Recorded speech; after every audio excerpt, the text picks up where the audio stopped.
Okay, நீதிமொழிகள் 23ஆம் அதிகாரம் 18ஆம் வசனத்தை நாம் எல்லாரும் சேர்ந்து படிப்போம். நிச்சயமாகவே முடிவு உண்டு, உன் நம்பிக்கை வீண் போகாது. பல வாரங்களாக இந்த வசனத்திலிருந்து எப்படி நம்முடைய விசுவாசத்தை வளர்க்க வேண்டும், நம்முடைய எதிர்பார்ப்பை எப்படி கர்த்தர் மீது வைக்க வேண்டும் என்பதை பற்றி பார்த்து கொண்டு வருகிறோம்.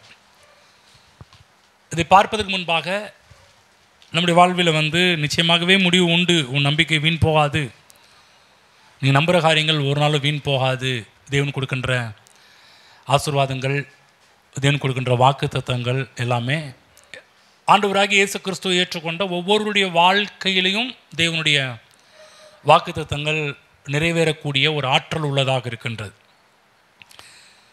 ஆகவே ஆண்டவராகிய இயேசு கிறிஸ்து யார் என்பதை பற்றி இந்த செய்தி ஆரம்பித்த நாட்களிலிருந்து பேசிக்கிட்டு வரோம்.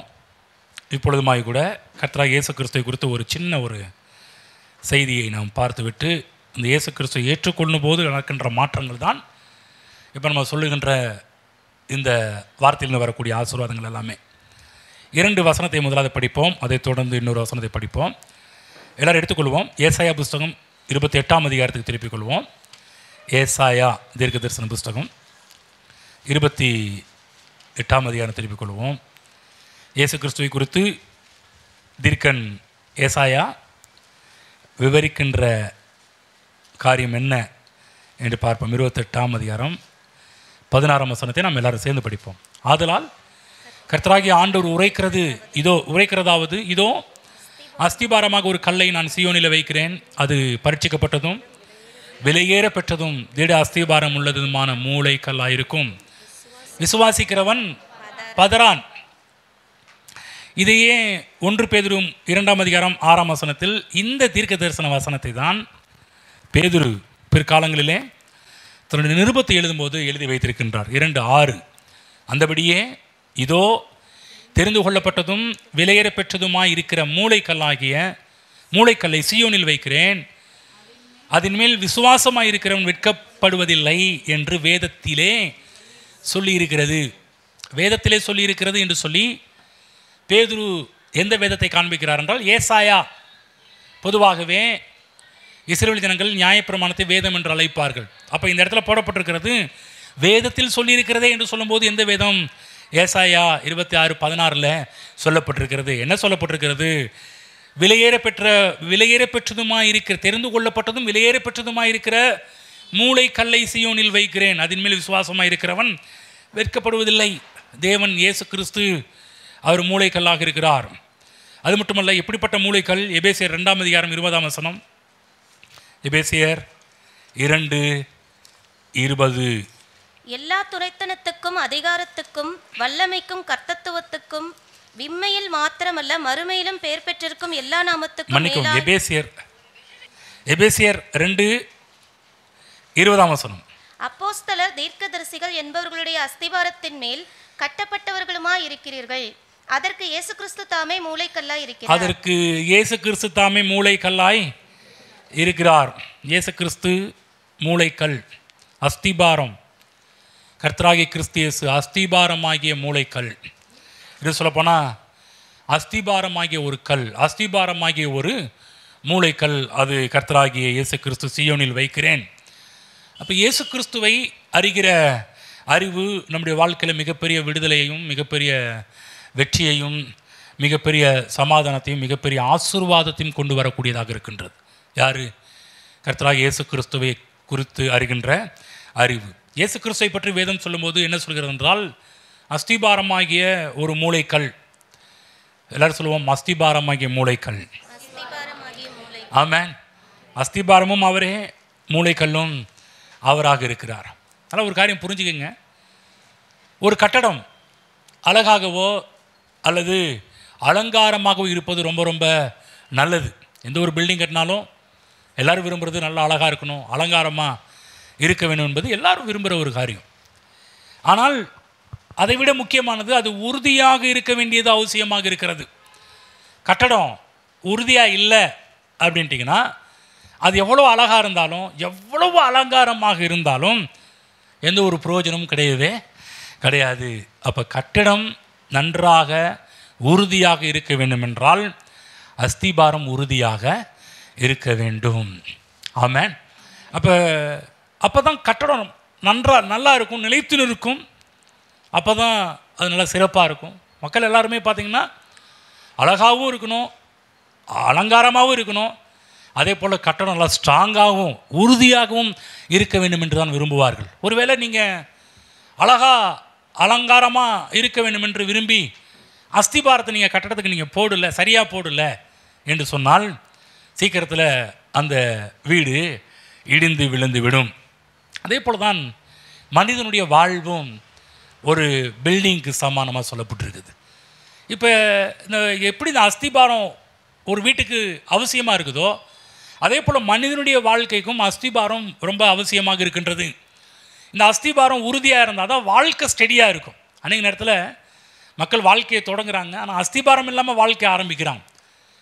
குடும்பமாக இருக்கட்டும், வேலையாக இருக்கட்டும், பொருளாதாரமாக இருக்கட்டும், நம்முடைய வாழ்க்கையில் எந்த ஒரு காரியமாக இருந்தாலும் அஸ்திபாரத்தை நம்ம சரியாக போடக்கூடியவர்களாக இருக்க வேண்டும்.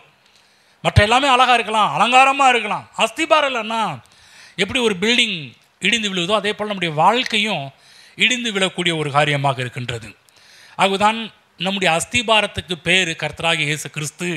அவர் அஸ்திபாரமாகிய மூளைக்கல்லாக இருக்கிறார். அப்போ இயேசு கிறிஸ்து இல்லாத ஒரு வாழ்க்கை அஸ்திபாரம் இல்லாத ஒரு கட்டடத்துக்கு சமமாக இருக்கிறது. இயேசு கிறிஸ்து இருக்கிற ஒரு வாழ்க்கை அது அஸ்திபாரம் நல்லா ஸ்ட்ராங்காக போடப்பட்டிருக்கிறது இருப்பதற்கு ஒரு எடுத்துக்காட்டான ஒரு வாழ்க்கை. இன்றைக்கி அநேகருடைய வாழ்க்கையில் பார்த்தீங்கன்னா ஆட்டங்காணுது இல்லைங்களா, ஸ்டெடியாக இல்லை.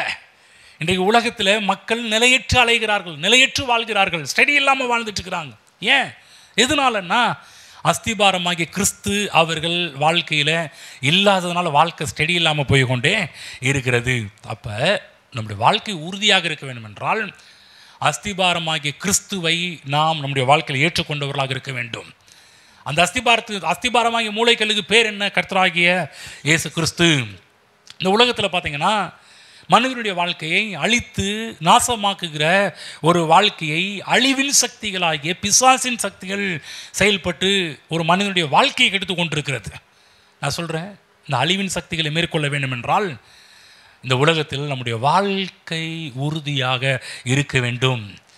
இந்த அழிவின் சக்திகளை மேற்கொள்ள வேண்டும் என்றால் நம்முடைய வாழ்க்கை அசைக்கப்பட முடியாத ஒரு உறுதியான அஸ்திபாரத்தை உடையதாக இருக்க வேண்டும்.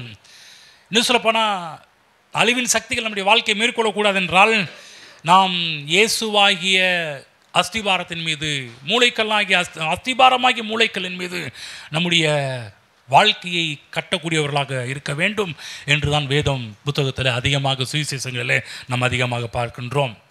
இன்னொரு காரியம், ஏன் நம்ம அந்த அஸ்திபாரத்தின் மேல் இயேசு கிறிஸ்துன்னு சொல்லக்கூடிய அஸ்திபாரத்தின் மீது நம்முடைய வாழ்க்கை கட்ட வேண்டும் என்றால் இந்த உலகத்தின் அழிவின் சக்தி பிசாசின் சக்திகளை மனிதனுடைய பலத்தால் மேற்கொள்ள முடியாது.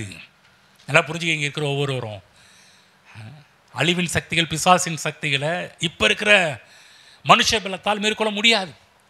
ஆகுதான் எபேசியரில் பவுல் ஒரு இடத்துல எழுதி வச்சிருக்கிறாரு, மாம்சத்தோடும் இரத்தத்தோடும் அல்ல, துரைத்தனங்களோடும் அதிகாரங்களோடும் இப்பிரபஞ்சத்தின் அந்தகார லோகாதிபதிகளோடும் வான மண்டலங்களில் இருக்கிற பொல்லாத ஆவிகளின் சேனைகளோடும் நமக்கு போராட்டம் உண்டு. ஆகையால் தீங்கு நாளில் அவைகள் நீங்கள் எதிர்க்கவும் சகலத்தையும் செய்து முடித்தவர்கள் நிற்கவும் திராணியுள்ளவர்களாகும்படிக்கு அவருடைய சர்வாயுத வர்க்கத்தை எடுத்துக்கொண்டு தரித்து கொண்டவர்களாக நில்லுங்கள் என்று சொல்லி அப்படி படிப்படியாக ஒவ்வொரு வர்க்கம் ஒவ்வொரு ஆயுதமாக பேச ஆரம்பிக்கிறார். இதெல்லாம் எடுத்துக்கிட்டு நில்லு அப்படின்றார். எதுக்காக அப்படின்னா நம்முடைய போராட்டம் மாம்சத்தோடும் இரத்தத்தோடும் அல்ல, ஆவிக்குரிய சக்திகளோடு இருக்குது. ஆகவே நம்முடைய மாம்ச பலத்தால் பிசாசின் அழிவின் சக்திகளை நம்மால் மேற்கொள்ள முடியாது. அதற்கு தேவ பலன் அவசியம், மனுஷன் பலன் போதாது, தேவனுடைய பலன் அவசியமாக இருக்கின்றது. ஆகவேதான் தேவ பிள்ளைகளே, தேவனும் மனிதனும் சேர்ந்தால்தான், இணைந்தால்தான் இந்த உலகத்தில் இருக்கிற தீய சக்திகளை மேற்கொள்ள முடியும். நீங்கள் தனியாக எந்த ஒரு தீய சக்தியிலும் மேற்கொள்ள முடியாது. நல்லா புரிஞ்சுக்கங்க, பிசாசை உங்களால் தனியாக மேற்கொள்ள முடியாது. இயேசு என்ற ஒருத்தர் இல்லை என்றால் பிசாசின் தீய அழிவின் நாச மோச சக்திகளை நம்மால் மேற்கொள்ள முடியாது. நம்முடைய வாழ்க்கையை அசைக்க பார்க்கிறான், நம்முடைய வாழ்வை கீழே தள்ள வேண்டும் என்று பார்க்கிறான். கிறிஸ்துவின் மீது நம்முடைய வாழ்க்கை கட்டப்படும் என்றால், வார்த்தையின் மீது, கிறிஸ்துவாகிய வார்த்தையின் மீது நம்முடைய வாழ்க்கை கட்டப்படும் என்றால், நான் சொல்கிறேன், அந்த வீடு பெருங்காற்று வரும், பெரும் மழை வரும், பெரும் வெள்ளம் வந்தும் நம்ம வீடு அழியாது. மோதியும் அது விழாது என்பதை புரிந்து கொள்ள வேண்டும். ஆகவேதான் தேவ பிள்ளைகளே, இந்த உலகத்தில் இருக்கிற தீய சக்திகளை மேற்கொண்டு வாழ்வதற்கு மனிதனுக்கு வேண்டிய எல்லாவித உதவிகளையும் கர்த்தராகிய இயேசு கிறிஸ்து கல்வாரி சிலுவையிலே செய்திருக்கிறார். கர்த்தராகிய இயேசு கிறிஸ்து இந்த உலகத்தில் அனுப்பி சிலுவையில் மரிக்க வைத்து அடக்கம் பண்ணப்பட்டு 3ஆம் நாள் அவரை உயிரோடு எழுப்பி யார் யாரெல்லாம் இந்த இயேசு கிறிஸ்து ஏற்றுக்கொள்கிறார்களோ அத்தனை பேர்களும் அவர்கள் கிறிஸ்துவின் மீது அஸ்திபாரம் போடக்கூடியவர்களாக தங்களுடைய வாழ்வு அமைகிறது என்பதை புரிந்து கொள்ளுங்கள். ஆகவே தேவ பிள்ளைகளே, நம்முடைய வாழ்க்கையை சீரழிக்கின்ற, நம்முடைய வாழ்க்கையை அழிக்கிற எல்லா சக்திகளுக்கும் தேவன் கர்த்தராகிய இயேசு கிறிஸ்து கல்வாரி சிலுவையில் முடிவு கட்டிவிட்டார். 3ஆம் நாள் உயிர் தெழுந்து நமக்காக 3ஆம் நாள் உயிர் தெழுந்தது ஏன்? நமக்கு ஒரு நல்ல வாழ்க்கையை கொடுக்கும்படிக்கு, வெற்றிகரமான வாழ்க்கையை கொடுக்கும்படிக்கு, ஆசீர்வாதமான செழிப்பான ஒரு வாழ்க்கையை கொடுக்கும்படிக்கு, உறுதியான ஒரு வாழ்க்கையை கொடுக்கும்படிக்கு ஒவ்வொரு மனிதனுடைய இருதயத்தையும் இன்றைக்கு கர்த்தராகிய தட்டிக்கிட்டு இருக்கிறார். உனக்கு நல்ல வாழ்க்கை கொடுக்குறது நான் இருக்கிறேன்ப்பா. இப்போ நம்ம என்ன பண்ணணும்னா, நம்முடைய மனிதனுடைய இருதயம் உறுதியாக இருக்க வேண்டும் என்றால் இப்போ நாம் அதை விரும்ப வேண்டும். ஆமாம், என் வாழ்க்கை உறுதியாக இருக்கணும், என் வாழ்க்கை கிறிஸ்துவாகி அஸ்திபாரத்தின் மீது என்னுடைய வாழ்க்கையை நான் ஸ்ட்ராங்காக நான் கொண்டு போகணும், நிலைத்து நிற்க வேண்டும் என்று நாம் விரும்ப வேண்டும். நாம் புரிந்து கொண்டு இயேசுவே என் உள்ளத்தில் வாரும், என்னுடைய பிள்ளையாக ஏற்றுக்கொள்ளும் என்று என்னுடைய தவறுகளை மன்னியும், கடந்த காலத்தில் செய்த தவறுகளை மன்னியும், நீர் ஆண்டவர் என் இரட்சகர் என்று நாம் அறிக்கை செய்யும்போது நான் சொல்கிறேன், அவர்களுக்கு ஒரு புது வாழ்க்கை காத்து கொண்டு இருக்கிறது. ஆமென். இயேசுவுக்கு அழைப்பு கொடுக்கும்போது தேவாதி தேவன் அவர்கள் உள்ளத்தில் வருகின்றார். அவர் கர்த்தராகிய இயேசு கிறிஸ்துவினுடைய வாழ்க்கையில் வரும்போது வாழ்க்கை உறுதியாக மாறுகிறது, நிலையான ஒரு வாழ்க்கையாக மாறுகிறது. எந்த தீய சக்தியில் நம்முடைய வாழ்க்கையை அழித்து நாசமாக்கி கீழே தள்ள வேண்டும் என்று நினைத்தால் அது முடியாது. ஏனென்றால் நம்முடைய வாழ்க்கை கிறிஸ்து இயேசு மீது அஸ்திபாரம் போடப்பட்டிருக்கிறது. ஆமென். அதனால புரிஞ்சுக்கணும் தேவ பிள்ளைகளே, அந்த கிறிஸ்து மீது நம்முடைய வாழ்க்கையை கட்ட வேண்டும். நாம் கட்டப்பட்டிருக்கிறோம். அன்னைக்கு ஒருவேளை இயேசு கிறிஸ்து ஏற்றுக்கொள்ளாதவர்கள் இந்த செய்தியை கேட்டுக்கொண்டிருப்பீர்கள் என்றால் உங்கள் நல்வாழ்வுக்காக இயேசு கிறிஸ்து ஏற்றுக்கொள்ளுங்கள். இயேசு கிறிஸ்து ஏற்றுக்கொள்ளும் போது உங்கள் வாழ்வு நிலையான ஒரு வாழ்வாக மாறும். இங்கே இருக்கிறவங்களுக்காக தான் நான் சொல்லிக்கொள்ள விரும்புகிறேன். இயேசு கிறிஸ்து மீது உங்கள் வாழ்க்கை கட்டுங்க, வார்த்தையின் மீது உங்களுடைய வாழ்க்கை கட்டுங்க.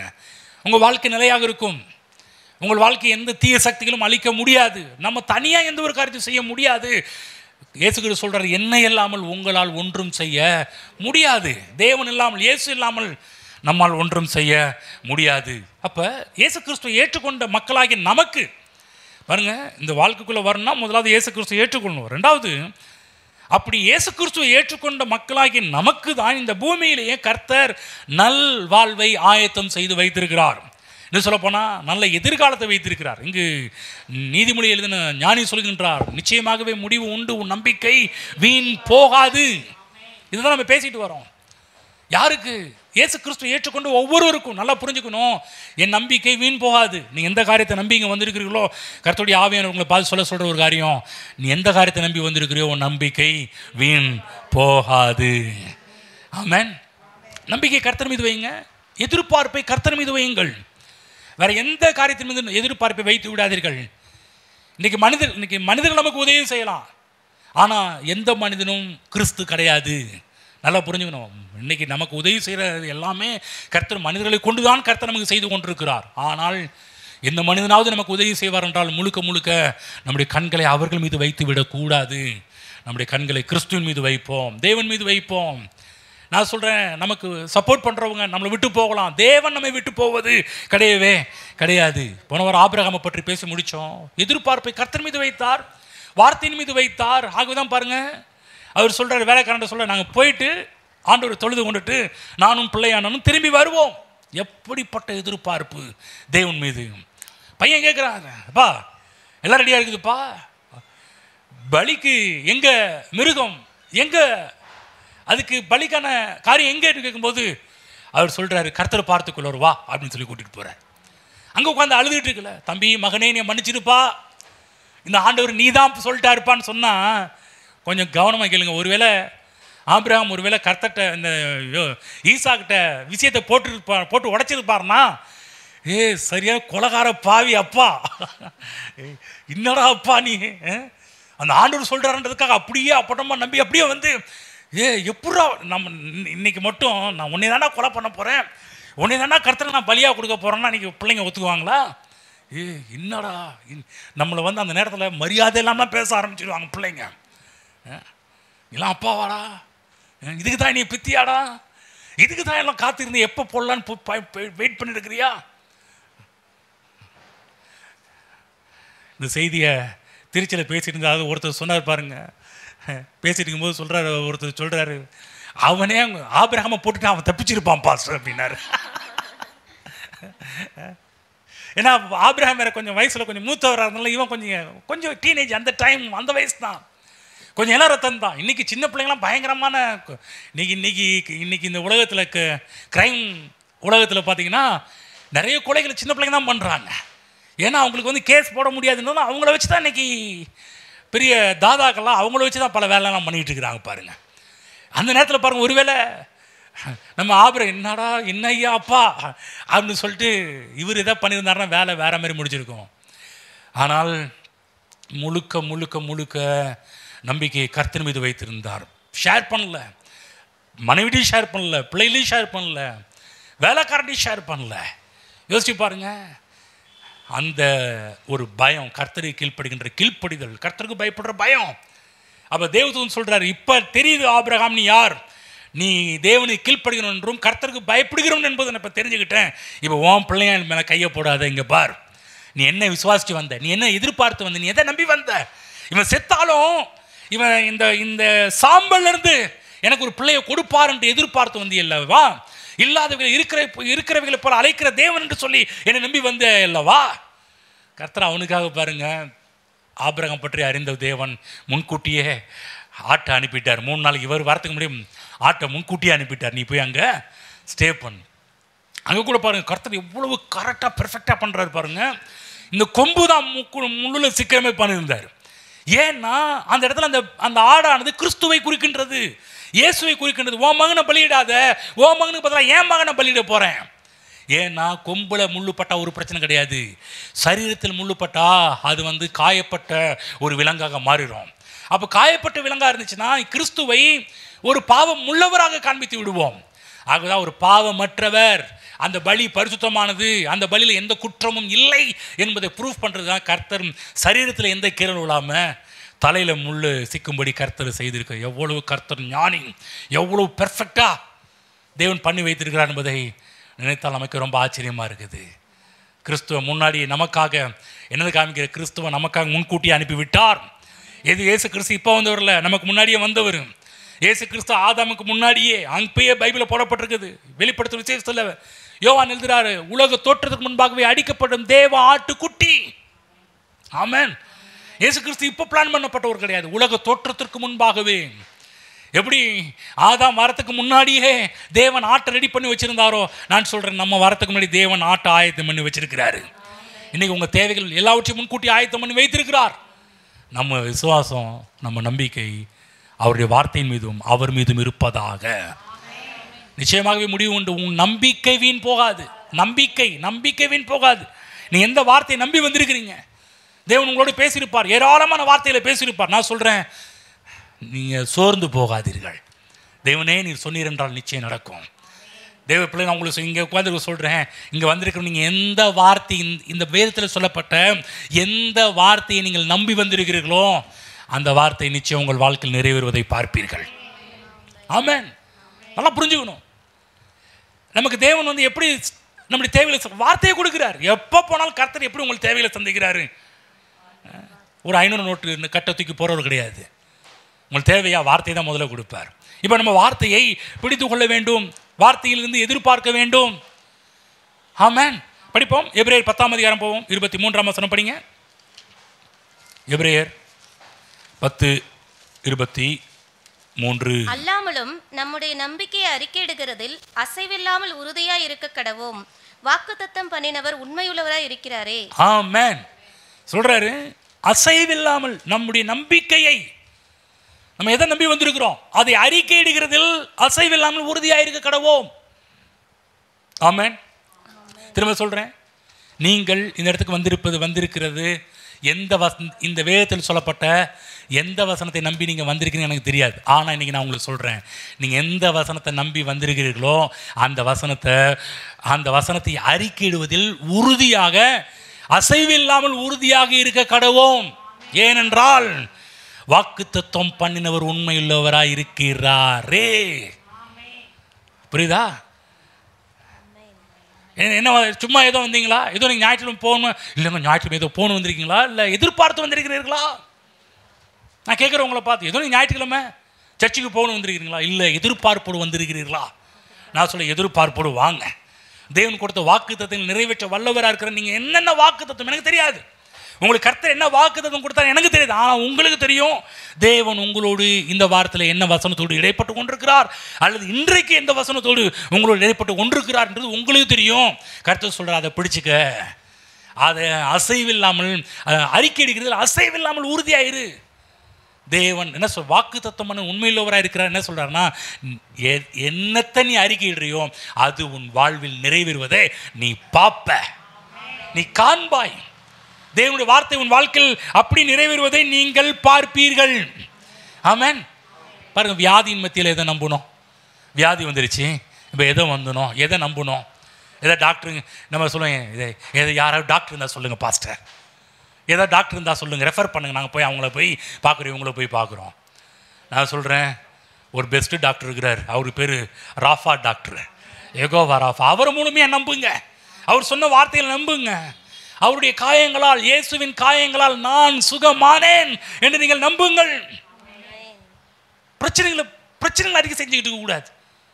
தலை வலிச்சிட்டே இருக்குதுங்க, வயிறு வலிச்சிட்டே இருக்குதுங்க, முட்டி வலிச்சிட்டே இருக்குதுங்க, கால் வலிச்சிட்டே இருக்குதுங்க, தலை வலிச்சிட்டே இருக்குதுங்க, இப்படி சொல்லாதீங்க. அதில் உறுதியாக இருக்காதீங்க. நிறைய பேர் இப்போ கிறிஸ்தவர்கள் எதில் உறுதியாக இருக்கணுமோ அதில் உறுதியாக இல்லாமல் எதில் உறுதியாக இருக்கக்கூடாது அதில் உறுதியாக இருக்கிறாங்க. இப்படி ஆயிருமோ, அப்படி ஆயிருமோ, அது ஆயிருமோ, இதாயிருமோ. தேவன் நல்லா புரிஞ்சுங்க. தேவனுடைய வசனம் என்ன? சுகத்துக்காக கர்த்தரை வச்சிருக்கிறாரு. என் தழும்புகள், இயேசுவின் தழும்புகளால் நீங்கள் குணமானீர்கள். ஆமென். நானே உன் பரிகாரியாகிய கர்த்தர். இதை தவிர வேற என்னங்க வேணும்? அவர்கள் கோத்திரங்களில் பலவீனப்பட்டவன் ஒருவனும் இல்லை என்று சொல்லியிருக்கிற கர்த்தாவே.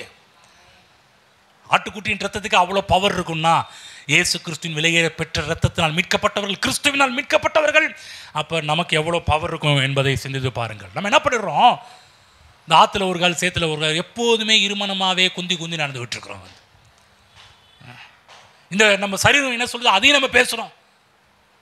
அப்புறம் ஆண்டுடைய வசனத்தை பேசுகிறோம். நான் சொன்ன இருமனம் உள்ளவன் தன் வழிகளிலெல்லாம் நிலையற்றவனாக இருக்கிறான் பைபிளில் போடப்பட்டிருக்குது.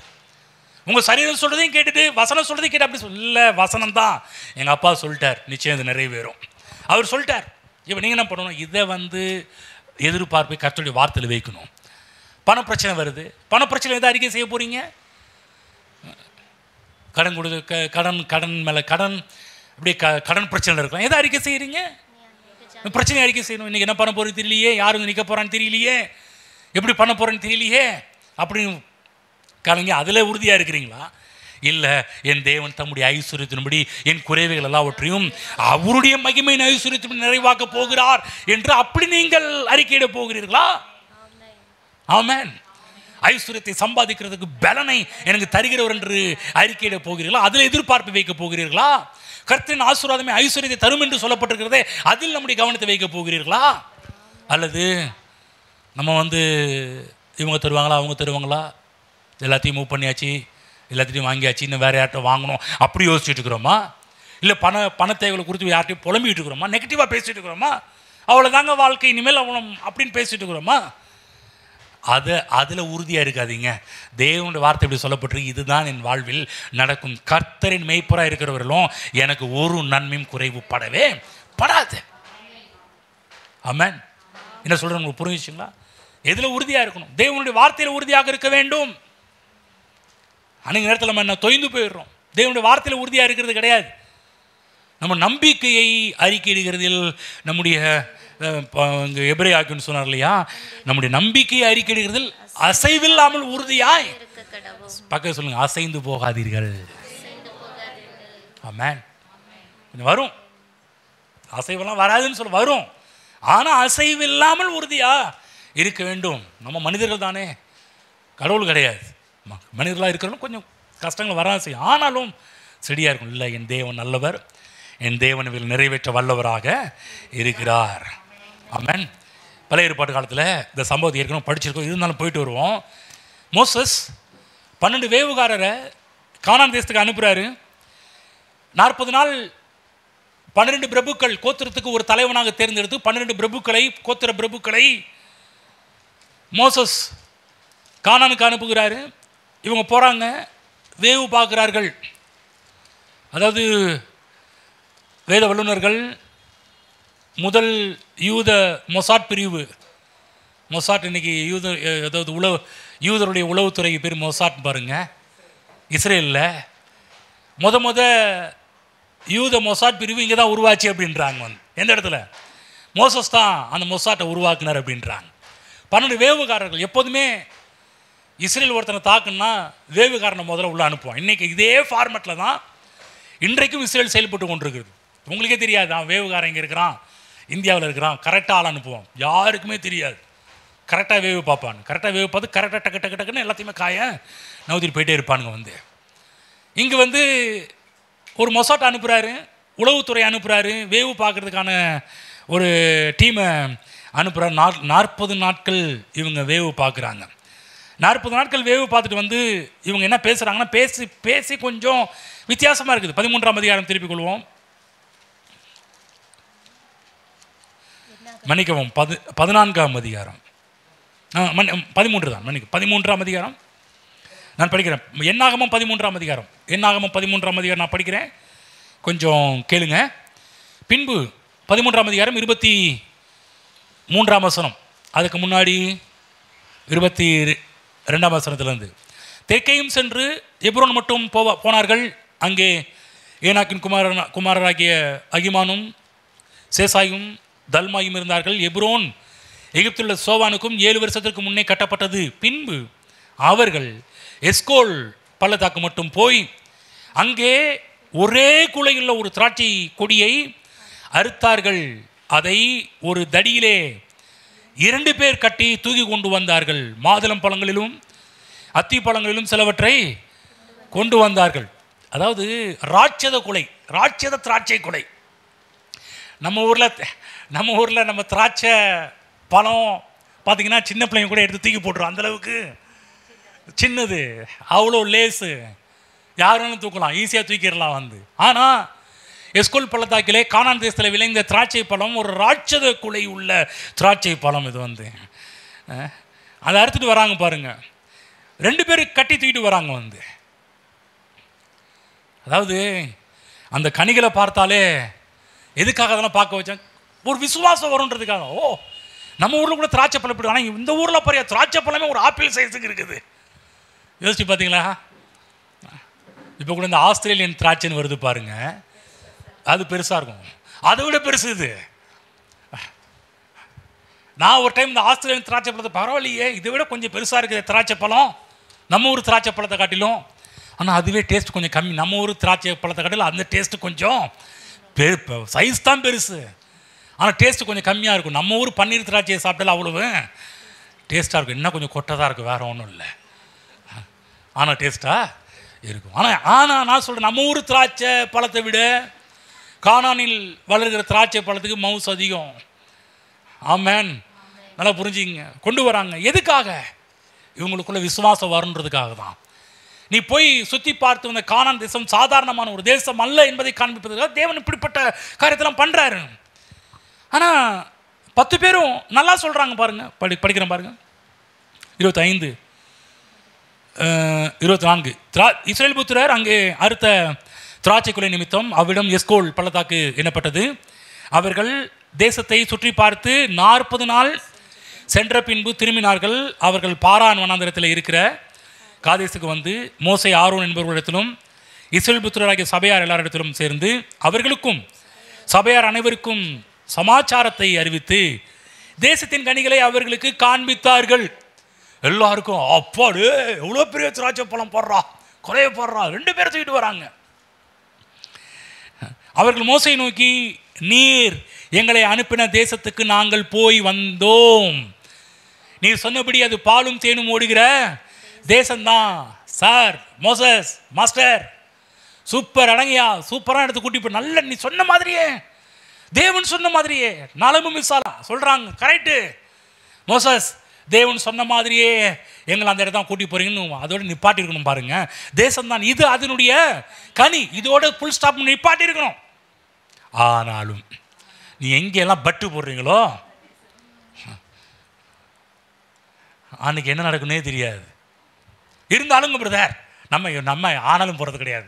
ஆண்டுடைய வசனம் சொல்லுதுங்க, இருந்தாலும் நம்ம மனுஷன் இல்லையா, இருந்தாலும் எவ்வளோ கஷ்டப்படுறோம் இல்லையா, இருந்தாலும் நம்ம எப்படி இருந்தாலும் என்னதான் ஆண்டு சொல்ல இருந்தாலும் நம்ம சொல்லிட்டு இருக்கிறோம். அவங்க சொன்னாங்க, சார் பாஸ்டர் மோசஸ் மாஸ்டர் நீங்கள் சொன்னது கரெக்டு தான், எல்லாம் கரெக்டு.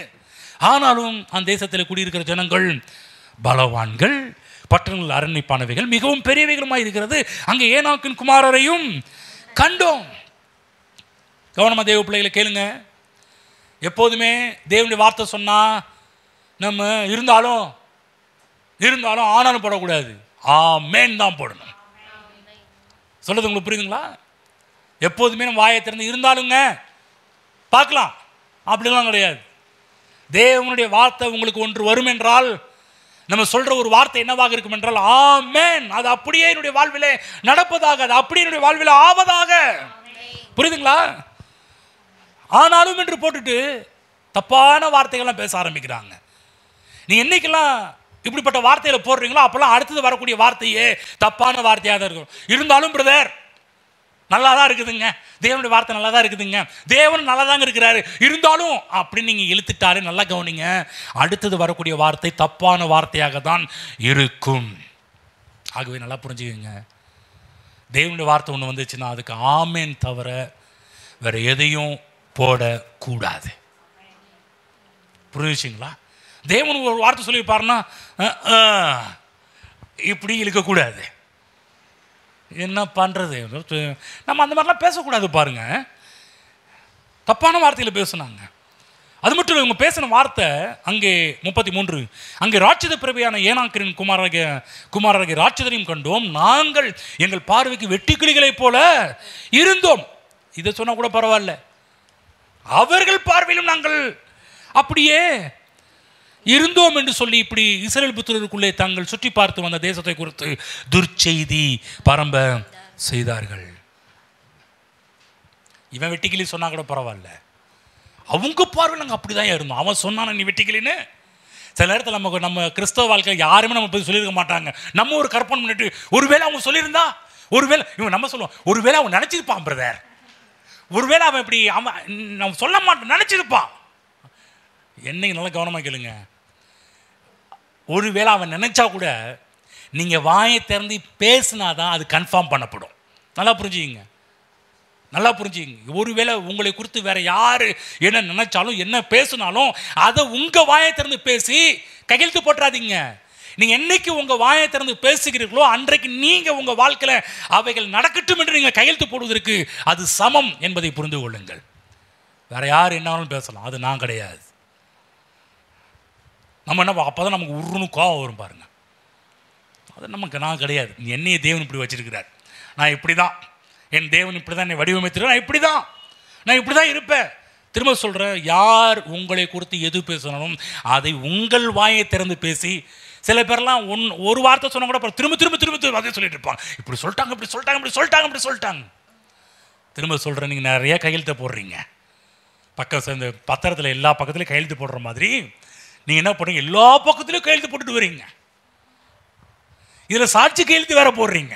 ஏன் பிரதர் சொன்னது உண்மைதானே அப்படின்னு வைங்க. பக்கத்தில் ஒருத்தர் என்ன பண்ணுவாங்க, ஹலோ, நிறைய பேர் பக்கத்தில் சாட்சி கையெழுத்து நிறைய பேர் வச்சிருக்கிறீங்க, அப்படி தானே? ஆமாம் அவங்க ஆமான்னு சொன்னால் அவங்க என்ன பண்ணுறாங்க, உங்களுக்கு கேர்ஃபுல் கவனிக்கணும். துர்ச்செய்தியை பரவல் செய்து எல்லாருமே வாயை திறந்து கையெழுத்து போடுற அளவுக்கு இருக்குது. எப்படி கையெழுத்து போட்டார்கள்? எல்லாரும் கூக்குரலிட்டு புலம்பினார்கள், ஜனங்கள் என்று முழுவதும் அழுது கொண்டிருந்தார்கள், அதை ஆமோதிக்கிறார்கள். ஆனால் 2 பேர் ஒரு டிஃப்ரெண்ட் பீப்புள், காலேப் அண்ட் யோசுவா. 2 பேரும் கொஞ்சம் வித்தியாசமான மக்கள். அவங்களும் அதை பார்க்குறாங்க. எல்லாரும் போயிட்டு வந்தாங்க, எல்லாரும் பேசினாங்க, எல்லாரும் ஊரே அள வைக்கிறாங்க. இந்த 10 பாஸ்ட்டுங்க பண்ண வேலை. நிறைய நேரத்தில் இந்த விசுவாசத்தை பற்றி போதிக்கிற பாஸ்டர் எங்களை போல குறைவாக தான் இருப்பாங்க. நெகட்டிவான பேசுகிற பிரச்சனைகள் நிறைய பேர் இருப்பாங்க. நீங்கள் நிறைய சபையில் நிறைய பேர் கர்த்தரை பற்றி தப்பாக பேசி மக்களை அள வச்சுட்டு தான் இருக்கிறாங்க. ஆனால் எங்களை போல ஒரு சில ஆட்கள் தான் எளிமை என்ன பண்ணுறோம், இல்லையா கர்த்தர் இப்படிப்பட்டவர் தான், கர்த்தர் உனக்கு இதை தான் செய்வார், இதை தான் வாக்கு பண்ணியிருக்கிறார், உன் நம்பிக்கை விட்டுறாத, தளர விடாத, உன் நம்பிக்கை வீண் போகாது என்று பேசி கொண்டு வருகிறோம். ஆமென். இவங்க 2 பேர் கர்த்தருடைய வார்த்தையை பிடிச்சுக்கிட்டாங்க. வார்த்தையை பிடித்து கொண்டது மட்டுமல்ல, அந்த வார்த்தைக்கு ஏற்றாறு போல் தங்களை பேச ஆரம்பிக்கிறார்கள். ஆகவே தேவ பிள்ளை, நான் உங்களுக்கு சொல்கின்றேன், கர்த்தருடைய வார்த்தையை விட்டு விடாதீர்கள். வார்த்தையும் வார்த்தையும் தேவனுக்கு அந்த வார்த்தையில் வரக்கூடிய விசுவாசத்தை விட்டு விடாதீர்கள். ஏனென்றால் வார்த்தை நமக்கு எப்போதுமே விசுவாசத்தை கொடுக்கின்ற ஒன்று. வார்த்தை தான் நமக்கு நம்பிக்கை கொடுக்கின்ற ஒன்று. வார்த்தையை விட்டு விடாதீர்கள், தேவனுடைய வார்த்தையை பிடித்துக் கொள்ளுங்கள். ஏனென்றால் எங்கெல்லாம் விசுவாசமும் நம்பிக்கையும் இருக்கிறதோ அங்கு கர்த்தர் அற்புதங்களை செய்ய முடியும். எங்கெல்லாம் விசுவாசம் இல்லையோ அங்கு கர்த்தர் அற்புதங்களை செய்ய முடியாது. விசுவாசம் இருக்கிற இடத்துல கர்த்தர் அற்புதம் பண்ண முடியும். விசுவாசம் தான் தேவனுடைய அற்புதங்களை கவர்ந்திருக்கிற ஒரு மிகப்பெரிய ஒரு ஆயுதம், மிகப்பெரிய ஒரு காரியம். உங்கள் விசுவாசத்தை விட்டு விடாதீர்கள், தேவனுடைய வார்த்தையை பிடித்துக் கொள்ளுங்கள். ஆமென். சொல்லுங்க, வார்த்தையை பிடித்துக் கொள்ளுங்கள், விசுவாசத்தை விட்டு விடாதீர்கள். புரியுதுங்களா?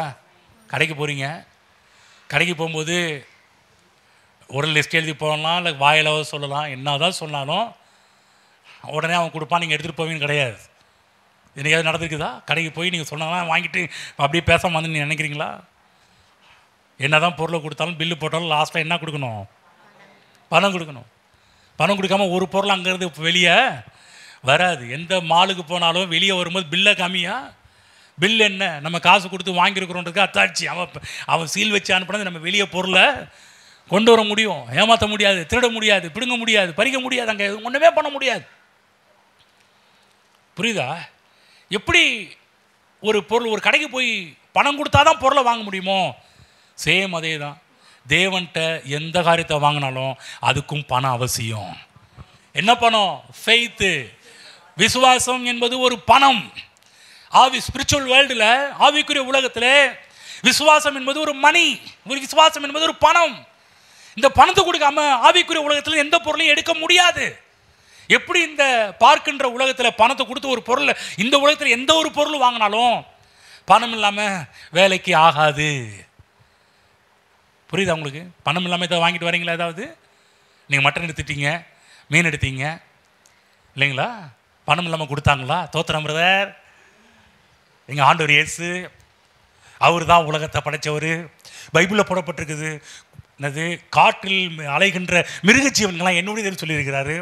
நீங்கள் எங்கே ஆண்டவருடைய பிடிச்சி நீ அடிச்சிருக்க, அதை குடியான்னு சொல்லி கேட்டிருக்கீங்களா? நிப்பாட்டு, முதல்ல காசை வெட்டுன்னு வந்து பைபிளில் போட்டிருக்குல்ல, எல்லாம் என்னுடைய சொல்லியிருக்கிறாரு. எங்கள் பிரதர், நீங்கள் எங்கள் ஆண்டவருடைய தான் நீங்கள் பிடிச்சி யோசிச்சு பாருங்க. இதுங்க ரோடு போட்டிருக்கிறாங்க. ரோட்டில் எங்கள் ஆண்டூர் போட்ட லேண்டில் ரோடு போட்டு நடு ரோட்டில் நடந்தால் என்ன ஆகும்? சொல்லுவோம், உங்கள் அப்பா வீட்டு ரோடாரான்னு சொல்லி அனுப்புவோம். சொல்லிட்டு வந்து யாரா அப்படின்னு வாங்க வந்து கவனிங்க.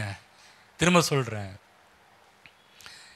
பார்க்குற இந்த உலகத்தில், காண்கின்ற உலகத்தில் எந்த ஒரு காரியத்தை வாங்குவதுக்கு பணம் அவசியம். அதே போல் சொல்கிறேன், ஸ்பிரிச்சுவல் வேர்ல்டு, ஆவிக்குரிய உலகத்தில் தேவனிடமிருந்து எதை நீங்கள் பெற்றுக்கொள்ள வேண்டும் என்று விரும்பினாலும் விசுவாசம் இல்லாமல் அங்கே வேலையே நடக்காது. எதிர்பார்ப்பு இல்லாமல் வேலையே நடக்காது. நான் சொல்கிறேன், விசுவாசம் எதிர்பார்ப்பு எல்லாம் ஒரே டீமில் போகிற ஒரு அணிகள். ரெண்டுத்தையும் ஒன்றா பேசிட்டு வரேன். விசுவாசம், எதிர்பார்ப்பு. விசுவாசம் எங்கெல்லாம் இருக்குதோ அங்கே எதிர்பார்ப்பு, எதிர்பார்ப்பு எங்கெல்லாம் இருக்குதோ அங்கே விசுவாசம் இருக்கிறது.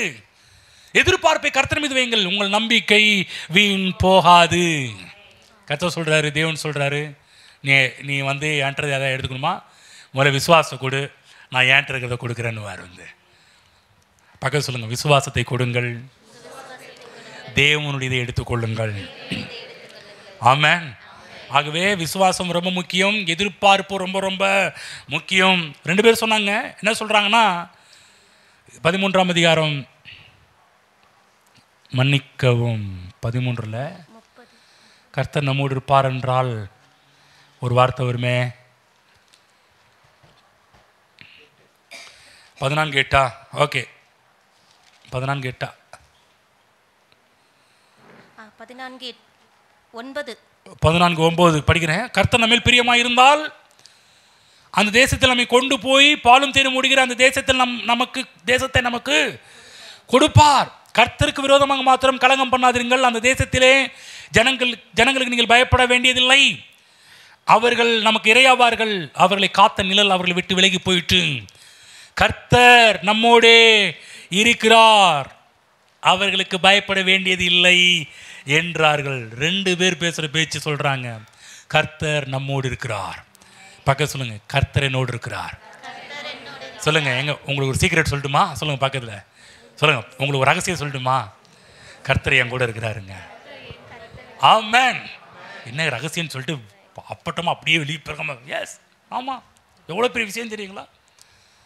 நீங்கள் கர்த்தர் நம்மோடு இருக்கிறாருன்னு சொல்லக்கூடிய சும்மா ஒரு மேலோட்டமாக சிம்பிளான ஒரு வார்த்தை போல இருக்கும். ஆனால் நான் சொல்கிற வேதத்திலே வெயிட்டான வார்த்தை அந்த வார்த்தை தான். கர்த்தர் என்னோடு இருக்கிறார் என்று சொல்லக்கூடிய ஒரு வார்த்தை மிகுந்த ஒரு பலமான ஒரு வார்த்தை. இவங்க சொல்கிறாங்க பாருங்க, 13ஆம் அதிகாரத்தில் மேலே மன்னிக்கும்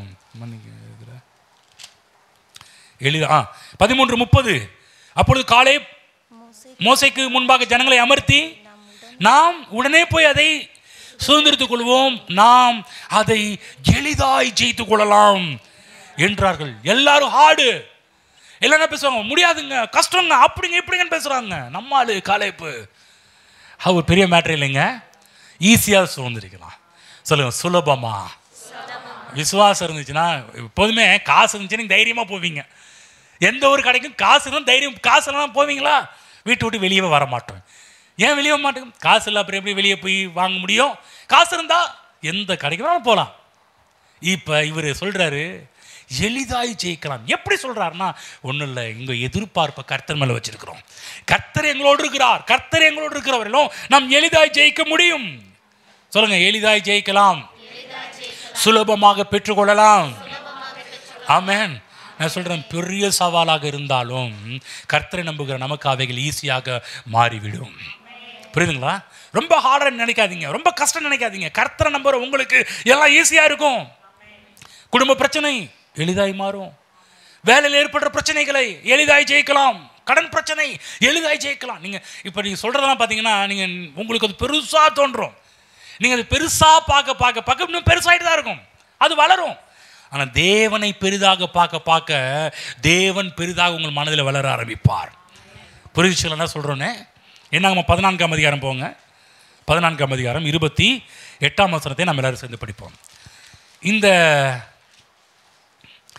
நீ அவர்களுடைய சொல்ல வேண்டியது என்னவென்றால், நீங்கள் என் செவி கேட்க சொன்ன பிரகாரம் உங்களுக்கு செய்வேன் என்பதை என் ஜீவனை கொண்டு சொல்லுகிறேன் என்று கர்த்தர் உரைக்கிறார்.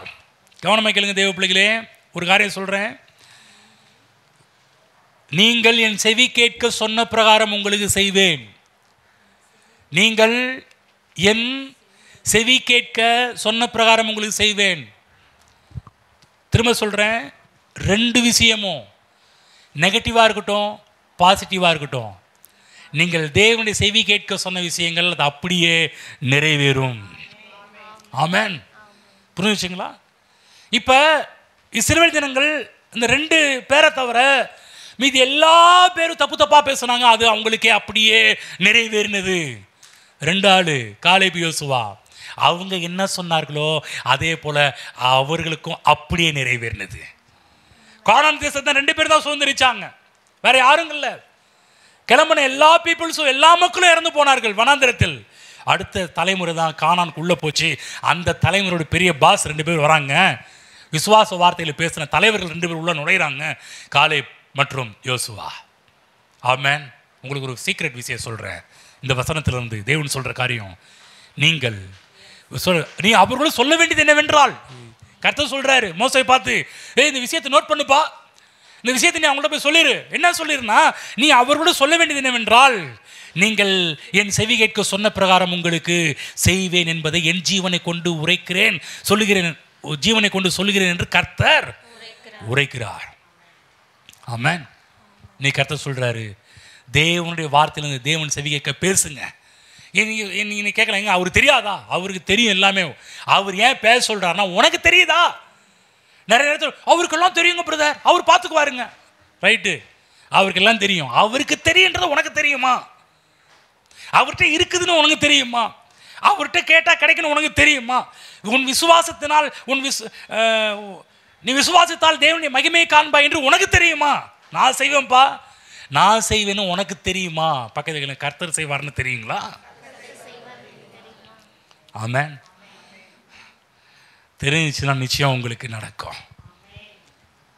திரும்ப சொல்ல தேவ பிள்ளைகளே, உங்கள் விசுவாசத்தை விட்டு விடாதிருங்கள், சோர்ந்து போகாதிருங்கள். சோர்ந்து போகிறவங்களுக்கு பலன் கொடுத்து சத்துவம் இல்லாத சத்துவத்தை பெருக பண்ணுகிற தேவனாக இருக்கிறார். இன்றைய கர்த்தர் சோர்ந்து போன உங்களுக்கு தேவன் அவருடைய வார்த்தையிலிருந்து பலத்தை கொடுத்து கொண்டே இருக்கின்றார். ஆமென். படிப்போம் 29 நீதிமொழிகள் 29:18 படிங்க பார்க்கலாம். நீதிமொழிகள் 29:18. தீர்க்க தரிசனம் இல்லாத இடத்தில் ஜனங்கள் சீர்கெட்டு போவார்கள், வேதத்தை காக்கிறவனோ பாக்கியவான். எல்லாரும் இப்ப சேர்ந்து படிங்க பார்க்கலாம் 29:18. தீர்க்க தரிசனம் இல்லாத இடத்தில் ஜனங்கள் சத்தம் கேட்கல, வேதத்தை காக்கிறவனோ. நல்லா சத்தமா படிங்க பார்க்கலாம். இல்லாத இடத்தில் ஜனங்கள் சீர்கெட்டு போவார்கள், வேதத்தை காக்கிறவனோ பாக்கியவான். ஆமென். தீர்க்க தரிசனம் இல்லாத இடத்தில் ஜனங்கள் சீர்கெட்டு போவார்கள், வேதத்தை காக்கிறவனோ பாக்கியவான். இந்த ஒரு எழுத்தால பெந்தகோஸ்த கிறிஸ்தவ உலகத்தில் பெரிய அக்கப்போரம் நடந்திருக்குது. தீர்க்க தரிசனம் இல்லாத இடத்தில் ஜனங்கள் சீர்கெட்டு போவார்கள் என்று ஒரு வார்த்தையால் இந்த பாரம்பரியமான மெயின்லைன் சர்ச்சஸ் அவது எடுத்துக்கொள்ள முடியாது. பாருங்கள், நிறைய நேரத்தில் இந்த பெந்தகோஸ்த மக்கள் இந்த வசனத்தினால கெட்டு போனவங்க எவ்வளோ பேர் இருக்கிறாங்க. ஒரு வசனம் கவனமாக கேளுங்க. தமிழ் வேதாகமத்தில் இதை மொழியாக்கம் பண்ணும்போது ஒரு தவறுதலாக மொழியாக்கம் செய்து விட்டார்கள். வேதத்தில் இந்த மாதிரி பல மொழியாக்கங்கள் தமிழ்லேருந்து அந்த காலகட்டத்தில் ஒரு பிராமணர்ஸ் தான் இந்த வேதத்தை சீகன் பால் கூட இருந்து மொழியாக்கம் செய்தார்கள் அந்த நாட்களில். அன்றைக்கி அந்த மொழியாக்கம் செய்கிறவருக்கு சில டவுட், அவருக்கே சில விஷயம் புரியல. ஆனாலும் அன்றைக்கு இருக்கிற வார்த்தைகள் அவ்வளோதான் இருந்தால் தூக்கி எழுதி போட்டு மேட்ச் பண்ணி கொண்டு வர ஆரம்பித்தாங்க. இன்றைக்கு அறிவு பெருத்ததுனால இன்றைக்கு நாம் சரியாக புரிந்து கொள்வதற்கான காரியத்தை தேவன் ஆவியானவர் நமக்கு பல வழிகளை செய்திருக்கிறார். ஆகவே இதில் தீர்க்க தரிசனம் இல்லாத இடத்தில் ஜனங்கள் சீர்கெட்டு போவார்கள் என்று படிக்காமல் இது எப்படி படிக்க வேண்டும் என்றால், தரிசனம் இல்லாத இடத்தில் ஜனங்கள் சீர்கெட்டு போவார்கள். புரியுதுங்களா? தீர்க்க தரிசனம் கிடையாது, தரிசனம். சொல்லுங்க, தரிசனம். தீர்க்க தரிசனம்னா ப்ராபசி என்ற ஒரு வார்த்தை வந்துடும். ஓகேங்களா? ப்ராபசின்னு வரும். தீர்க்க தரிசனம் என்ற தரிசனம் என்று சொன்னால் தீர்க்க தரிசனம் கிடையாது, விசன் என்ற ஒரு வார்த்தை வரும். ஓகேங்களா? இப்போ தரிசனம் இல்லாத இடத்தில் ஜனங்கள் சீர்கெட்டு போவார்கள். சரி, இதையும் கொஞ்சம் விளக்க வேண்டியதாக இருக்குது. தரிசனம் என்று சொன்னாலே தீர்க்க தரிசனம்னா அது ஒரு காரியம். இந்த குறி கேட்குற மாதிரி கேட்டுட்டு போகிறது அது ஒரு லிஸ்ட்டில் இருக்குது. அதெல்லாம் நான் இல்லைன்னு சொல்ல வரலைங்க. இன்றைக்கி நல்ல தீர்க்க தரிசனம் சொல்கிற ஆட்கள்லாம் இருக்கிறாங்க, நல்ல ஆட்கள்லாம் இருக்கிறாங்க. இன்றைக்கு இந்த கலைகளை கற்றுக்கொண்டு வந்து சபைகளில் ஊழியம் செய்கின்ற சில ஊழியர்களும் இருக்கிறார்கள். இதெல்லாம் இப்போ இந்த கிளாஸ் எல்லாம் சில நெகட்டிவ் தாட் இருக்கிற ஆட்கள், பிசாசின் கிரியை உள்ள ஆட்கள்லாம் இது சில கிளாஸ் எல்லாம் வச்சு தீர்க்க சொல்கிறத கற்றுக் கொடுக்குறாங்க. ஹலோ, இருக்கிறாங்க சில ஆட்கள்லாம். அங்கே போய் கற்றுக்கிட்டு வந்து சர்ச்சை நடத்தி சர்ச்சில் சில ட்ராமா வித்தியாலம் பண்ணுறவங்க சில பேர் இருக்கிறாங்க. ஆனால் நல்ல தீர்க்க தரிசனம் சொல்கிற ஆட்கள் எனக்கு தெரியும். புரியுதுங்களா? அதாவது முறைப்படி இல்லாமல் இதை கற்றுக்கொண்டு வந்து சபையை கெடுக்கிற சில ஆட்களும் தெரியும். உண்மையாகவே தீர்க்க தரிசனம் சொல்கிற ஆட்களும் நான் இந்த கிறிஸ்தவ உலகத்தில் ரொம்ப நாட்கள் பயணம் செய்கிறதுனால இவர்களை பற்றி நல்லாவே எனக்கு தெரியும். பாருங்கள். சரி, இந்த ஒரு பக்கம் தீர்க்க தரிசனம் அந்த போர்வில் பார்க்கும்போது பெரிய பிரச்சனையை மக்கள் சந்திக்கிறார்கள். இந்த தரிசனம் என்று வரும்போது அதுலேயும் பல பிரச்சனைகள் இருக்குது. தரிசனம் என்று சொன்னாலே மக்கள் நினைக்கிறாங்கன்னா ஒரு காட்சி. தரிசனம் என்று சொன்னால் அவங்க தரிசனம் சொன்ன உடனே உங்கள் எண்ணத்தில் வருவதுன்னா ஒரு காட்சி தான் முதல்ல வரும், இல்லைங்களா? ஆகவே என்ன பண்ணாங்க, ஆவிக்குரிய ஜனங்கள் அடிக்கடி சொல்கிற வார்த்தை, நான் பரலோகத்தை பார்த்தேன், நான் தூதனை பார்த்தேன், நான் நரகத்தை பார்த்தேன், நான் இயேசுவை பார்த்தேன், நான் பேதுருவை பார்த்தேன், நான் ஆபிரகாமை பார்த்தேன். கேட்டிருக்கீங்களா? கேட்காத ஆட்கள் ரொம்ப சந்தோஷம். நீங்கள் ஏன்னா அநேக அழிவுகளுக்கு நீங்கள் தப்பி விட்டீர்கள். தப்பித்து கொண்டீர்கள்.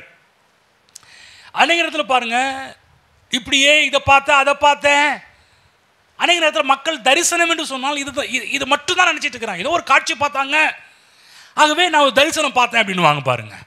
திரும்ப சொல்கிறேன், நாம் பார்க்கிற காட்சிகள் தரிசனம் கிடையாது. வேதத்தை கரெக்டாக இப்போ பார்க்க போகிறோம் பாருங்க.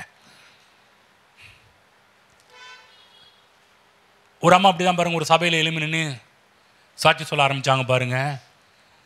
அந்த அம்மா சொன்னாங்க, ஒரு வெள்ளை புறாவை கண்டேன், வெள்ளை புறாவை கண்டேன், வெள்ளை புறாவை கண்டேன். தேவன் அடிமைக்கு ஒரு வெள்ளை புறாவை காண்பித்தார், வெள்ளை புறாவை கண்டேன்னு சொல்லி அடிக்கடி இந்த அடிக்கடி எலுமி சாட்சி சொல்லுவான், வெள்ளை புறாவை கண்டேன், வெள்ளை புறாவை கண்டேன்.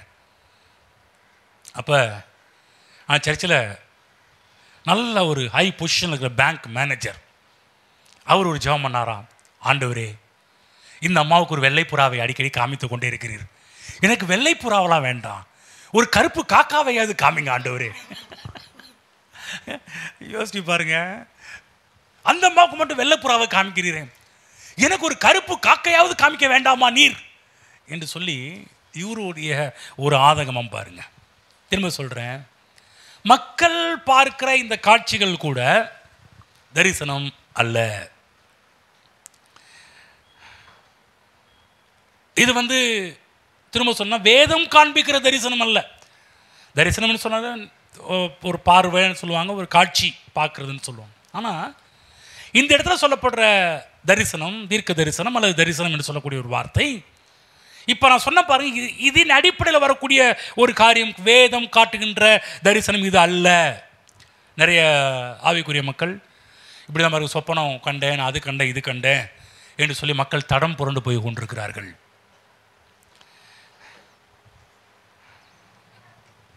சில பேர்லாம் கேட்பாங்க, நீங்கள் என்ன தரிசனம் பார்த்தீங்க பாஸ்டர், என்னை குறித்து ஏதாவது சொல்லுங்கள்.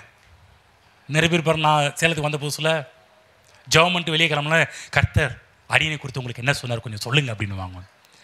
இல்லை இல்லை நீங்கள் ஜெபத்தில் என்ன பார்த்தீங்க அது சொல்லுங்கள் அப்படின்னு வாங்குவாங்க.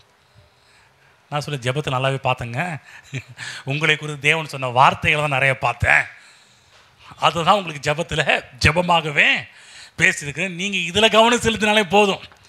நான் என்ன பார்த்தேன், அதை பார்த்தேன், இது பார்த்தேன், இதை பார்த்து உங்களுக்கு தேவன் வார்த்தையை கொடுப்பார், அந்த வார்த்தை தான் உங்களுக்கான வார்த்தை, அதை பிடித்து கொள்ளுங்கள்.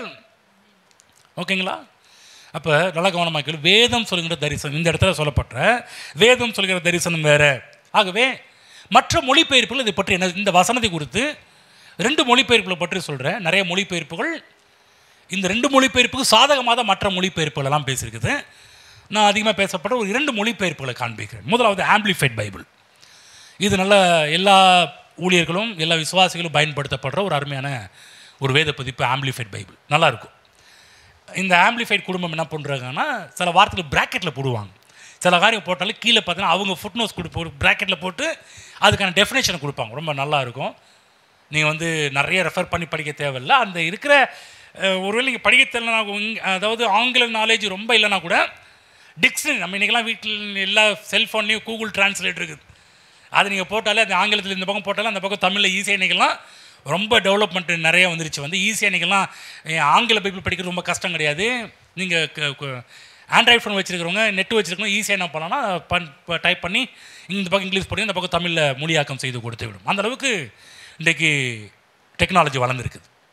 அதனால் நீங்கள் ஈஸியாக புரிந்து கொள்ளலாம். இப்போ இந்த ஆம்பிளிஃபைடு என்ன சொல்லப்படும் நான் படிக்கிறேன் பாருங்கள். வேர் தேர் இஸ் நோ விஷன் என்று சொல்லிட்டு கீழே பிராக்கெட்டில் போடுறாங்க, no redemptive revelation of God என்று போடப்பட்டிருக்கிறது.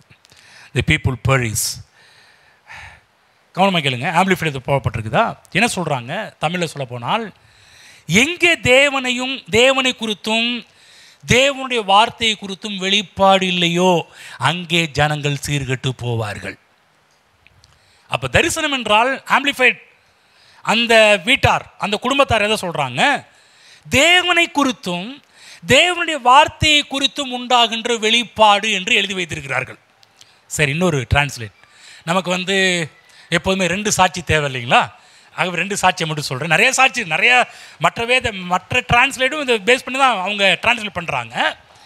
இவங்க என்ன சொல்கிறாங்கன்னு பார்க்கும்போது, அது நியூ சென்ச்சுரி வெர்ஷன் NCV என்று சொல்லக்கூடிய இவங்க என்ன சொல்கிறாங்க அப்படின்போது இந்த வசனத்துக்கு, அதாவது எந்த வசனம், நீதிமொழி 29:18 வசனம். இவங்க என்ன டிரான்ஸ்லேட் பண்ணி வச்சுருக்கிறாங்கன்னா, வேர் there is no word from God. தமிழில் தீர்க்க தரிசனம் இல்லாத ப்ராப்பர்ஷன் போட்டிருக்கணும். ஆனால் இவங்க என்ன போட்டிருக்கிறாங்கன்னா, வேர் there is no word from God. புரியுதுங்களா? புரியுதா? உங்களுக்கு பிரித்து அழகாக தான் சொன்னேன். என்ன சொல்லியிருக்கிறாங்கன்னா, வேர் there is no word from God, அதாவது எங்கே தேவனிடமிருந்து வருகின்ற வார்த்தை இல்லையோ, புரியுதுங்களா? எப்படி, எங்கே தேவனிடமிருந்து வருகின்ற வார்த்தை இல்லையோ அங்கே ஜனங்கள் சீர்கெட்டு போவார்கள். ஆகுதான் ஒரு தமிழ் பைபிள் சில நேரத்தில் வந்து நல்லா சில விஷயம் ஈஸியாக புரிஞ்சு, சில விஷயம் புரியல, உங்களுக்கு டவுட் வருது, சந்தேகம் வருது அப்படின்னா ஒன்றும் இல்லை, மொழியாக்க வேதாகம் இருக்குது நிறைய. இன்றைக்கெல்லாம் நீங்கள் நெட்டு செல்ஃபோன் இருக்கும், நிறைய நீங்கள் ஒரு சில இதெல்லாம் இருக்குது, ஆப்லாம் இருக்குது. அந்த ஆப்பில் உள்ளே போய் பார்த்தாலும் கிட்டத்தட்ட 70 பைபிள் 30 பைபிள் அப்படியே கண்டினியூவாக வரும். நீங்கள் வந்து தமிழில் ஃபீல் பண்ண வேண்டிய அவசியம் கிடையாது. லேப்டாப்லாம் நீங்கள் போட்டிங்கன்னா நெட்டு லேப்டாப் போட்டு லைட்டில் கிளிக் பண்ணி டிரான்ஸ்லேட் தமிழ் அப்படியே அங்கேயே கொடுத்துரும். நீங்கள் வந்து கூகுளில் போயிடலாம், நீங்கள் கூகுள் டிரான்ஸ்லாம் போய் வைக்க வேண்டிய, அங்கே போய் வச்சு நீங்கள் பார்க்க வேண்டிய அவசியமும் கிடையாது. லேப்டாப்பில் ஒரு நீங்கள் பார்க்குற ஆளாக இருந்தீங்கன்னா அதே பைபிள் நிறைய ஒரு 70 பைபிள் வருதுன்னா 70 பைபிள் பக்கத்தில் கிளிக் பண்ணி லெஃப்ட்டை கிளிக் பண்ணி ரைட்டை கிளிக் பண்ணி கீழே பார்த்தா டிரான்ஸ்லேட் டு தமிழ் அப்படியே வரும். நீங்கள் அப்படியே அதை கிளிக் பண்ணினா அப்படியே ஃபுல்லாக எல்லாமே தமிழ்லேயே வந்துடும், தமிழ் ஃபார்மெட்டில் எல்லாம் வந்துடும், ஈஸியாக படிச்சுட்டு போயிடலாம். ஆமென். புரியுதுங்களா? உங்களுக்கு எவ்வளோ பெரிய ஒரு காரியம் சொல்லி கொடுக்குறோம் பாருங்கள். அப்போ என்னென்னா திரும்ப கவனமாக கேளுங்க, அது நல்லா புரிஞ்சுக்கணும். தீர்க்க தரிசனம் இல்லாத இடத்துல அல்லது என்ன அர்த்தம், இதுக்கு அர்த்தம் என்ன திரும்ப சொல்கிறேன். அப்போ தரிசனம், தீர்க்க தரிசனம் என்று சொல்லி இந்த இடத்துல நீதிமொழி எழுதின ஆக்கியோன் எதை சொல்கிறாருன்னா, தேவனுடைய வார்த்தை. எங்கு தேவனிடமிருந்து வருகின்ற வார்த்தை இல்லையோ, எந்த இடத்துல தேவனுடைய வார்த்தை இல்லையோ அங்கே ஜனங்கள் சீர்கெட்டு போவார்கள். அதான் நம்ம சபையில் பார்த்தீங்கன்னா தேவனுடைய வார்த்தையை அதிகமாக முக்கியத்துவம் கொடுக்கின்றோம், தேவனுடைய வார்த்தையை அதிகமாக பேசுகின்றோம், மற்றதுக்கெல்லாம் அதிக நேரம் செலவு பண்ணுறது கிடையாது. உங்களே தெரியும், நேரத்தை கடத்துறது கிடையாது, நேரத்தை ட்ராமா பண்ணிட்டு சர்ச்சில் ஆர்கெஸ்ட்ராலாம் பண்ணிட்டு கிடையாது. ஒவ்வொருத்தரையும் கூப்பிட்டு நீங்கள் பாடுங்க அப்படின்னு சொல்லி ஒவ்வொருத்தரையும் கூப்பிட்டு நிற்க வச்சு பாடி இது ஆர்கெஸ்ட்ரா மாதிரி கொண்டு போகிற ஒரு இடம் கிடையாது. அது தனி, அது எங்கேயாவது பாட்டு பாருங்க, கச்சேரி கல்யாணம் அந்த மாதிரி இடத்துல பாட்டு பாருங்க, தனியாக பாட்டு பாடிட்டு போங்க, அது ஒரு ரைட். ஆனால் தேவனுடைய ஆலயம் என்று வரும்போது இது கச்சேரி கூடமாகவோ இல்லை ஆர்கெஸ்ட்ரா நடத்துகிற ஒரு இடமாகவோ கொண்டு போகிறது கிடையவே கிடையாது. பாட்டு பாடினா கூட ஏதோ பாட்டு அப்படி இல்லை, செலக்டட் பாட்டு எது தேவனை குறித்து அவருடைய வார்த்தை குறித்து என்ன சொல்கிறது அப்படிப்பட்ட பாடலை செலக்ட் பண்ணி தான் பாடுறோம். சும்மா ஏதோ பாடுறோம், ஏதோ நாங்களும் பாட தெரியும், எங்களுக்கும் ராகம் இருக்குது, எங்களுக்கும் திறமை இருக்குது. நோ, இங்கே வந்து அதை காமிக்கிறது இடமே இது கிடையவே கிடையாது. நல்லா புரிஞ்சு, இந்த இடம் வந்து நமக்குள்ளே இருக்கிற திறமையை காமிக்கிறது கிடையாது.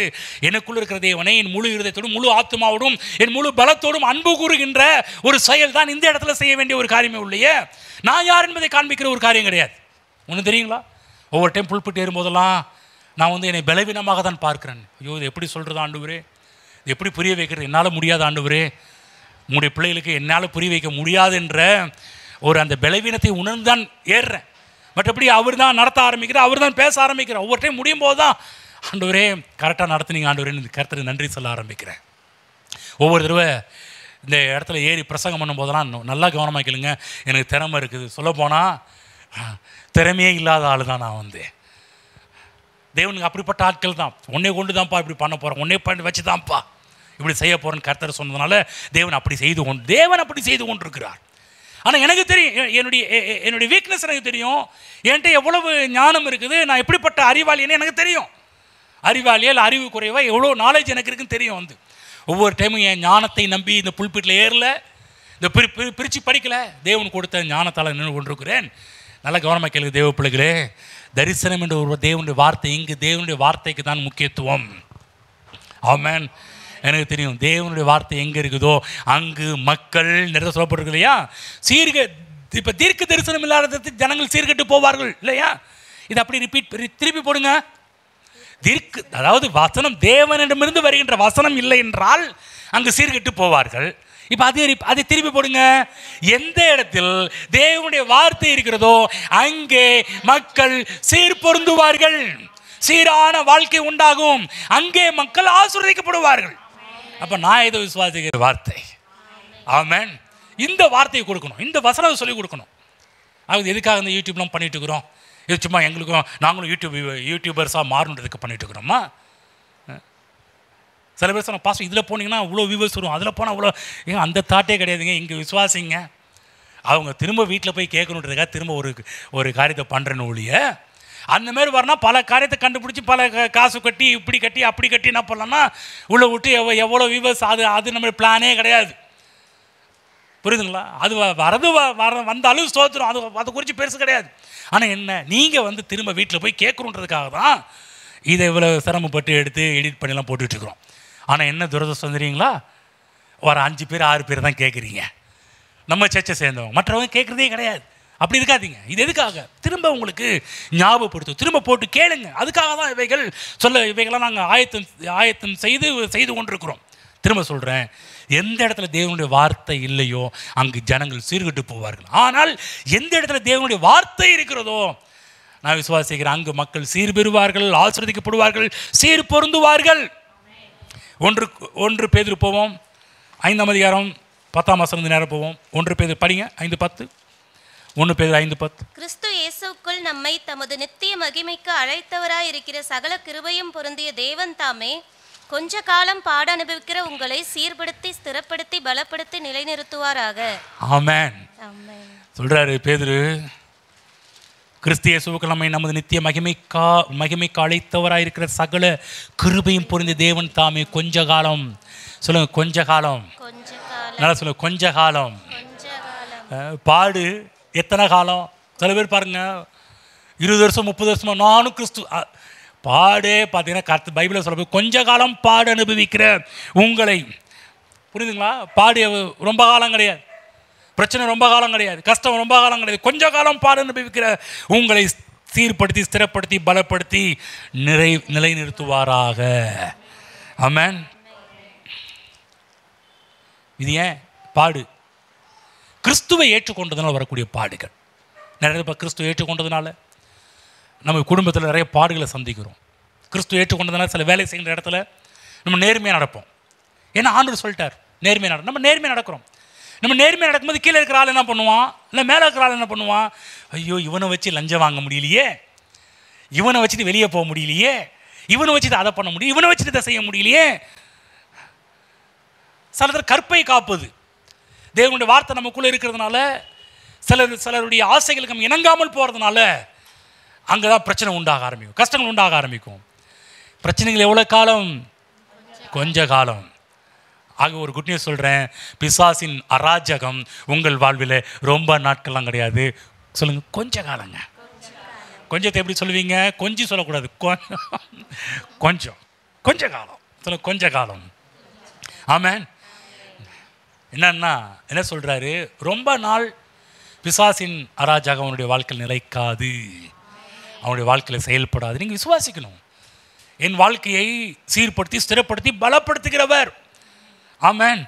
அதுதான் இந்த இடத்துல சொல்ல சீர்படுத்தி, சொல்லுங்க சீர்படுத்தி, சொல்லுங்க சீர்படுத்தி, உங்களை சீர்படுத்தி. ஆமென்.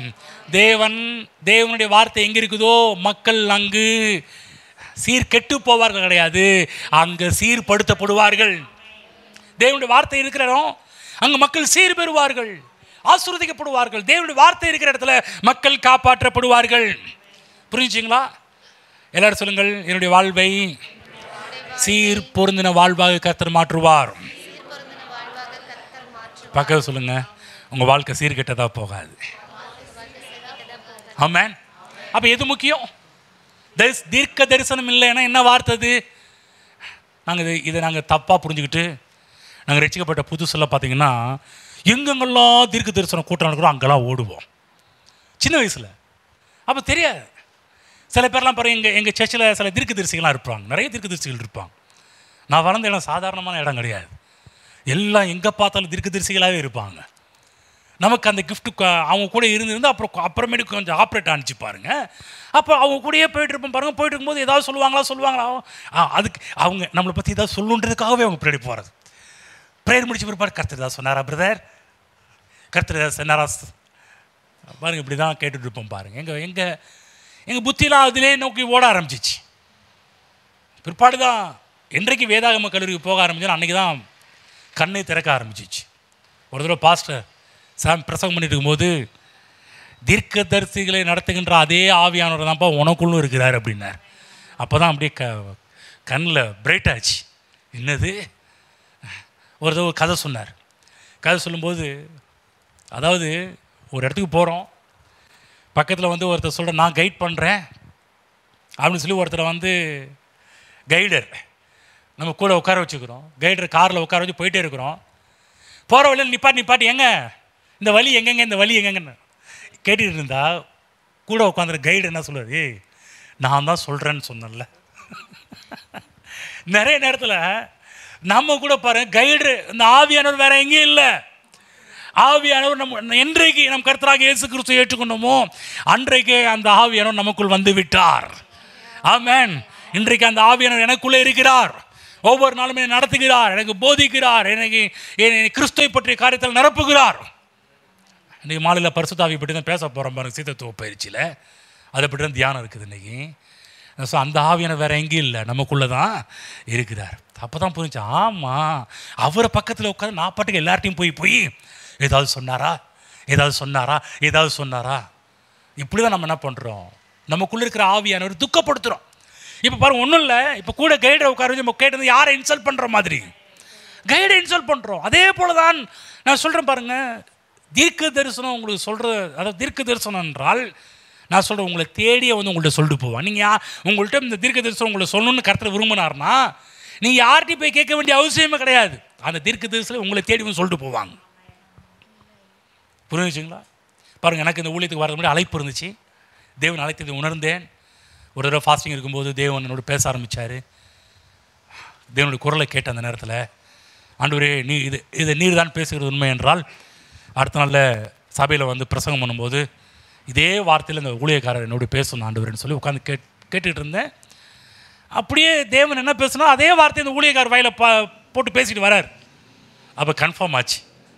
தேவன் என்னோட ஜெபத்தில் தரித்திருக்கும் போது தேவன் ஊழியத்துக்காக என்னை வேறு பிரிக்கிற அழைக்கிறது இந்த காரியத்தில் என்னோட பேசினார். அதே மாதிரி அன்றைக்கி செய்தி எடுத்த பிரசங்கியார் கொண்டு பேச ஆரம்பித்தார். எனக்கு கன்ஃபார்ம் ஆயிடுச்சு.